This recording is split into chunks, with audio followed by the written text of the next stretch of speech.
So, pakinggan natin ang Presidente, Pangulong Bongbong Marcos sa kanyang pagsasalita. Kasi pumunta siya dito sa isang lugar na biktima ng earthquake. Ayun, sinasabi niya kung ano yung mga bibigay niyang mga tulong financially. Hindi lang financially, or ano din, spirituality para sa mga batang nakaranas ng ganitong kalakas na lindol. 7 point something. Ang sabi ng Biblia, sabi ng Biblia, ganito ang nakasulat sa chapter 24 ng Mateo, verse 3. Nasa bundok ng mga Olibo si Jesus. Samantalang si nakaupo doon, palihim siyang tinanong ng kanyang mga alagad, kailan po ba mangyayari ang mga bagay nito? Ano po ang magiging palatandaan ng inyong muling pagparito at ang katapusan ng mundo? 4. Sumagot si Jesus, mag-ingat kayo na huwag kayong mailigaw ni numan. 5. Sapagkat maraming paririto sa aking pangalan at magsasabi, ako ang Mesiyas, at marami silang maililigaw. 6. Makakarinig kayo ng alingaw-ngaw na mga labanan ng mga balita tungkol sa digmahan.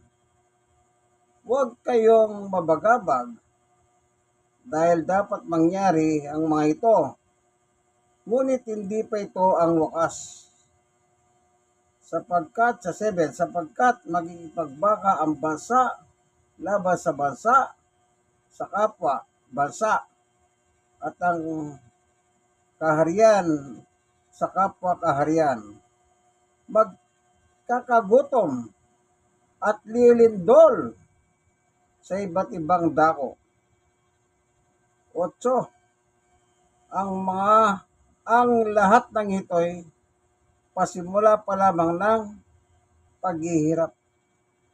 Yan palang lindol ay bahagi ng paghihirap. Totoo naman yan. Sa dami ng nadamay na lindol sa Mindanao, sa araw-araw na panonood mong balita, sabi nila wala na pong natira sa amin. Kung yung mga malalaking gusali nga, sa tingin mo, hindi magigiba, nagiba eh. Yan pa kayang mga bahay? Yan pa kayang mga bahay na mahihina? Pinakita sa balita, yung kalsada nga, nagkabitak-bitak, wala na. Pag ginawa nila yung gagawa ka ng panibagong kalsada, makapal na simento pero nagkabiyak-biyak. Abang binabalita, napapanood ko sa balita, walang talagang 7 point something ba naman ang lindol na nangyari sa Mindanao. Napakahirap po ng lindol. Yung isa nga sabi niya, yung lahat ng naipundar niya sa kanyang paghahanap buhay sa abroad, sa lindol lang, wala na. Wala na. Talagang nakakapanlumo po ang nangyari itong malakas na lindol. Walang nakakahalap kung kailan lilindol eh. Kaya sabi ng Biblia, sabi ng Panginoong Yesus, tagutom. Siyempre, pag nagkaroon ng lindol, tagutom. Di po ba? Sabi nung isa sa balita kahapon, kailangan namin ng pagkain. Ano yan? Tagutom ko talaga. Walang pagkain eh. Yun nga lang, kung meron ka siguro ng helicopter, madaling makapagano doon kasi sira-sira yung mga kalsada. Nakakapanlumo. Wala po tayong alam dyan sa mga, at ang tanda nyo ang lindol po ay nakatala sa Biblia, magkakalindol. Wala na yan.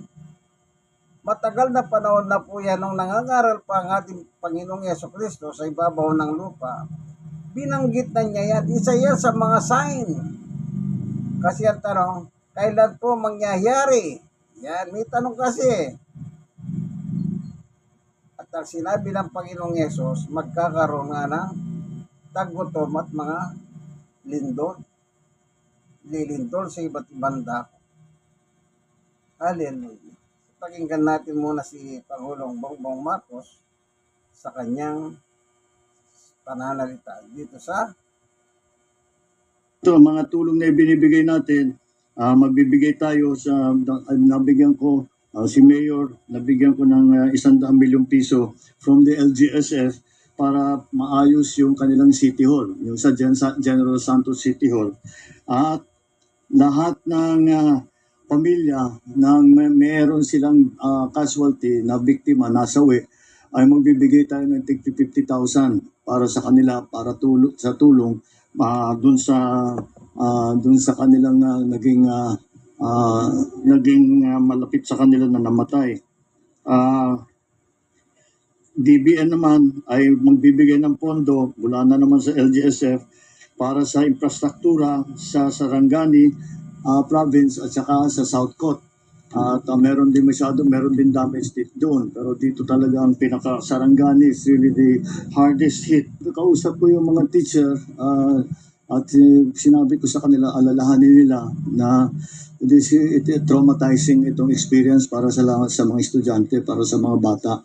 So bantayan din nila. We have a program sa DOH na tutulong sa mental health ng mga bata na dumaan sa ganitong klaseng experience. Kasi kahit minsan hindi nagsasabi yung bata, kailangan, sabi ko, bantayan ninyo na mabuti. Pag may nakita kayo na nangailangan ng tulong, pwede naman kami pwede naman kami tumulong sa DOH. Yung mga teacher mismo, ang gagawin nila, meron silang training after this. Magte-training sila para diyan, precisely para makausap and provide a little therapy sa ating mga estudyante. That is one of the main concerns ko. Minsan hindi masyadong napapag-usapan yan. Communication is back. Kompleto na naman ulit yung communication. Ang binaayos pa ngayon ay yung water supply. Medyo nabitin ang water supply. Ang problema ay nag-aalangan ang mga supplier, baka wala nang makapasok na resupply. So, dinadahan-dahan nila yung pagbenta. So we are assuring them, huwag nilang ilalahanin yun. Dahil kapag nagkaubusan ng supply, magdadala kami ng panibago. So, we are continuing to work together with the local government. The Congresswoman is here. Andito yung mga barangay chairman. We are continuing to work with them closely to make sure that all the needs, yung immediate needs ng mga naging biktima, ay matulungan natin kaagad. So, narinig natin si Pangulo Bongbong Marcos sa kanya po sinabi, mas mabuting nakabidyo yan para marinig natin. So, yung mga kalamidad pong yan, biblical na po yan. For me, pagka dumarating yung sabi, magkakalindol, ganyan, pandemic, hindi na bago sa mga nagbabasa ng Biblia yan. Baka sa mga walang alam sa Biblia, na wala silang alam siyempre. Ba't nangyayaring ganito, iba't iba na pa ang kanilang mga palagay. Hindi po, nasa Biblia na yan, talagang mangyayari pong lahat yan. Ultimong giyera nga, sinabi niya, kakaroon ng digmaan, bansa laban sa bansa. Hindi ba nagkakaroon ng digmaan sa Middle East, Israel, Amerika, Russia, maraming giyera po nangyayari. Talagang yung mga giyera na yan, talagang magaganap at magaganap po yan. Walang makakapigil yan kasi nasa hula na po ng yan. Sabi nga ng Panginoong Yesus, magkakaroon din ng digmaan. Opo, ayun, merong isang dito, basahin natin sa San Lucas. Ang sabi ng ating Panginoong Yesus dito sa chapter 21, babasahin ko po sa verse, ganito po ang mababasa. Sa 11 yata, okay?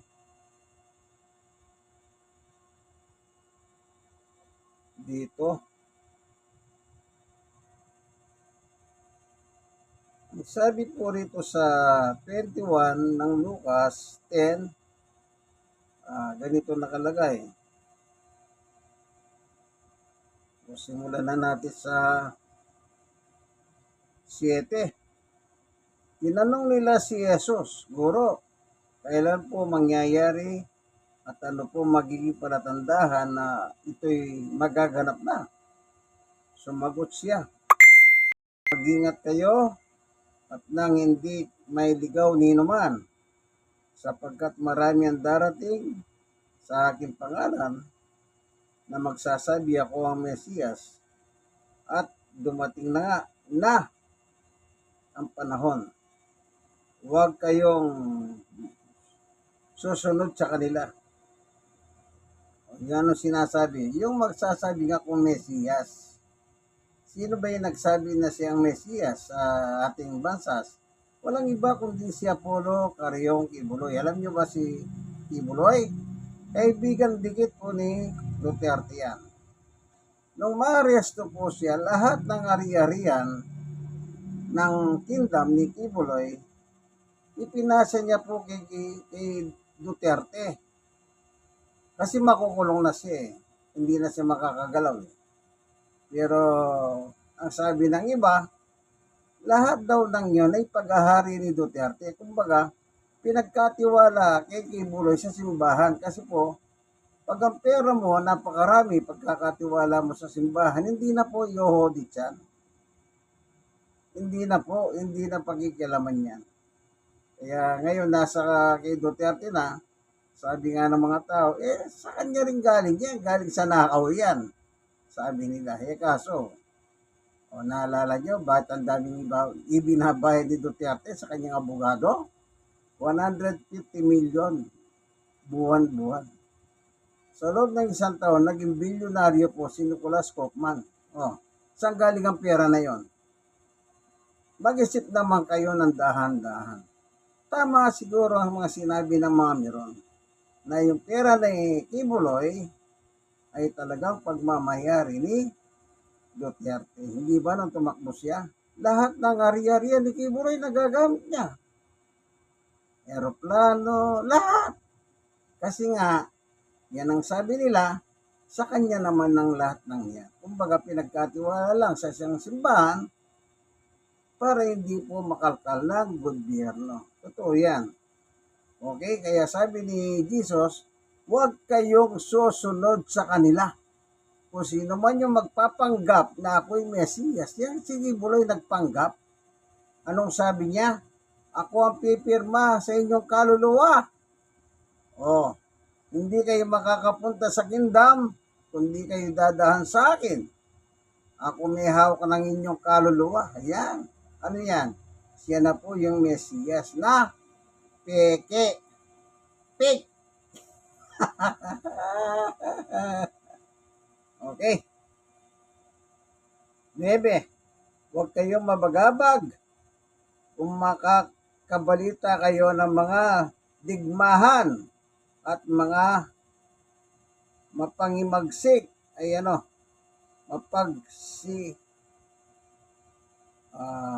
Sabi niya, makabalita kayo ng mga digmahan at ng mga himagsikan. Dapat mangyari ang nga ito. Ngunit hindi darating ang wakas sapagkat hindi darating karakarakas ang wakas. Dapat mangyari, sabi niya. Kaya dapat mangyari, ibig sabihin, mangyayari talaga po. Kaya kung hindi nyo pa sinusuko ang buhay ninyo sa Panginoong Yesus, isuko nyo na, kaibigan. Isuko niya na po. No? Kung hindi nyo pa sinusuko ang buhay nyo sa ating Panginoong Yesus, siya lang ang pwedeng magligtas sa atin. Okay, sunod. Ito na, para hindi tayo mahirapan. Yes, at sinabi niya, magigidigma ang bansa laban sa kapwa bansa at kaharian sa kapwa kaharian. Kasi magkakaroon ng malalakas na lindol. Yan. Malalakas na lindol. 7 point something. ang nangyari po sa Mindanao. So, ayun, naglindol nga po. Nakita nyo naman kung araw-araw kayo nanonood ng news, paulit-ulit, pinakikita, nire-replay. Talagang napakahirap po ang malindulan. Bakit? Eh, pag natumba yung bahay mo at pagpapatayo ka uli, malaking pera. Lalo na yung mga magagandang bahay. Oh. Gagastos ka ng milyon. Eh, saan ka kukuha ng milyon sa panahon ngayon kung ang trabaho mo na lang, yung pang-araw-araw na lang?